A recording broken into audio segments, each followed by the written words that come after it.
Class வந்து first வந்து primary sector, secondary sector, third வந்து tertiary sector. First primary sector தான் இயற்கையோட இணையத்தோட சொல்லிதான் இருக்குது.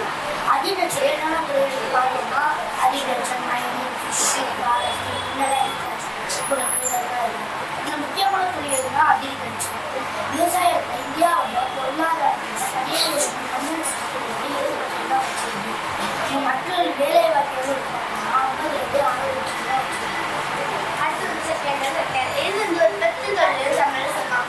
இந்த செக்டரில் என்னென்ன வேலைகள் இருக்குது அப்படின்னு பார்த்தோம்னா manufacturing, factory works, industrial, automobile, இது சம்மந்தப்பட்ட அதாவது ஃபேக்ட்ரி ஒர்க்ஸ், அதாவது தொழிற்சாலை சம்மந்தப்பட்டதான் இதில் அதிகமாக இருக்குது. இது வந்து இந்தியாவின் பொருளாதாரத்தில் எவ்வளோ இருக்குது அப்படின்னு பார்த்தோம்னா 25% 30 வரையே இருக்குது. இன்னும் மக்களின் வேலைவாய்ப்புகள் எவ்வளோ இருக்குது அப்படின்னு பார்த்தா 25% 30 வரையே இருக்குது. அடுத்து சுப்பிரமணிய ட்ரான்ஸ்ஃபர் பண்ணுறது எதுனா செக்டர். அடுத்து டெரிஷரி செக்டர், இதோட இன்னொரு பேர் வந்து சர்வீஸ் செக்டர்னு சொல்லுவாங்க. இது இந்தியாவின் பொருளாதாரத்தில் பங்கு வச்சிருக்காரு. எவ்வளோ இருக்கு பார்த்தோம்னா 50% 60% இருக்கு. ஆனால் மக்களின் வேலைவாய்ப்பு எவ்வளோ இருக்கு அப்படின்னு பார்த்தோம்னா வெறும் 15-25% தான் இருக்கு. பிரைமரி செக்டர்னா செகண்டரி செக்டர் இல்லை, செகண்டரி செக்டர்னா டெரிட்டரி செக்டர் இல்லை. இப்போ சுகரை வந்து அக்ரிகல்ச்சர் பண்ணுறது வந்து பிரைமரி செக்டர், அந்த அக்ரிகல்ச்சர் பண்ணி அந்த சுகரை மாற்றுறது வந்து செகண்டரி செக்டர். அந்த சுகரை மாறி அதை டிரான்ஸ்ஃபர் பண்ணி அதை வந்து அதை சேல் பண்ணுறது வந்து டெரிஷரி செக்டர்.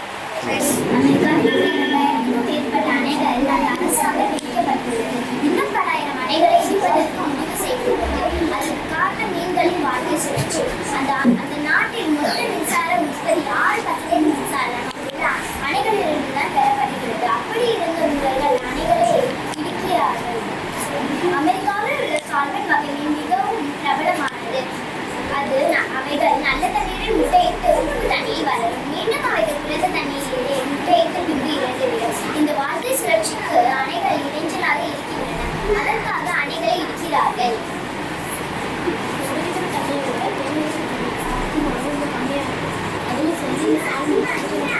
கடைசியாக தான் முக்கியமான பிரச்சனை வந்து அணைகளுடைய சால்மான் முட்டையில் வரும்போது அந்த நீரோட சேர்த்து எடுத்துக்கலாம்.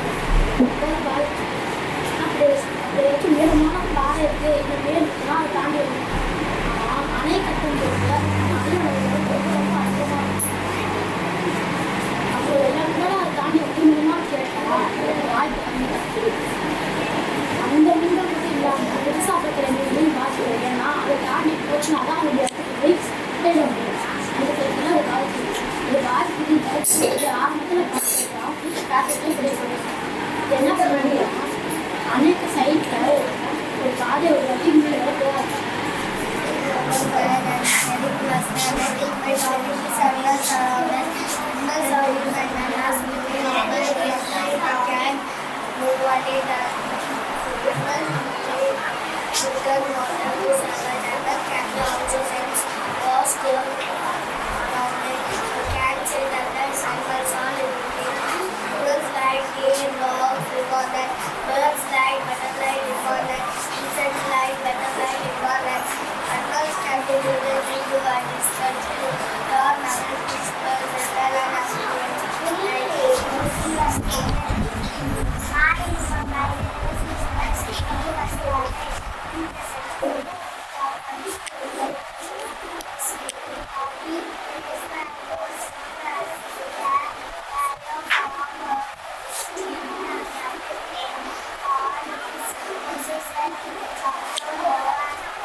Opportunistic carnivores are animals that eat meat, and opportunity are even thought they are primarily herbivores.